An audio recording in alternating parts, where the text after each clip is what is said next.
குட்டி ஸ்டோரிய கன்டின்யூ பண்ணுவோமான்னு கேட்டிருந்தேன். நெறைய பேர் ரெஸ்பான்ஸ் குடுத்துருந்தீங்க. சரி, தம்பிய சென்னைக்கு தூக்கிட்டு வந்ததுலேருந்தே நம்ம கன்டின்யூ பண்ணுவோம். அதோட தானே ஸ்டாப் பண்ணோம். எல்லாரும் மறந்துடாம ஹாய் சொல்லிடணும். சரியா? ஸ்டோரி எப்படி இருக்குன்னு சொல்லணும். தம்பிய தூக்கிட்டு வந்ததுக்கப்புறம் நெறைய கஷ்டமும் இருந்துச்சு, நெறைய சந்தோஷமும் இருந்துச்சு.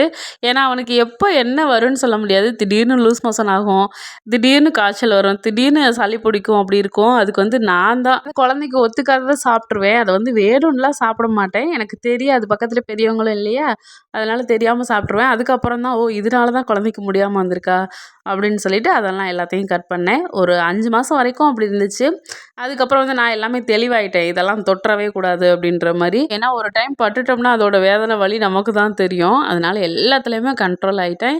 தம்பியும் சூப்பரா இருந்தான் அதுக்கப்புறம். சரி, இப்ப தான் எல்லாம் ஓகேவாயிருச்சே, வெளியில எங்கேனா போயிட்டு வரலாம் அப்படின்னு சொல்லிட்டு ஒரு நியூ இயர்க்கு வந்து பெசன்ட் நகர் பீச்சுக்கு கிளம்பிட்டோம். இதுக்கப்புறம் ஸ்டோரியை நெக்ஸ்ட் வீடியோல பார்க்கலாம். இன்னைக்கு கார்த்திகேயன், ஸ்ரீ கிருத்திக் அவங்களுக்கு மிகப்பெரிய ஹாய். மீண்டும் சந்திப்போம். டடா!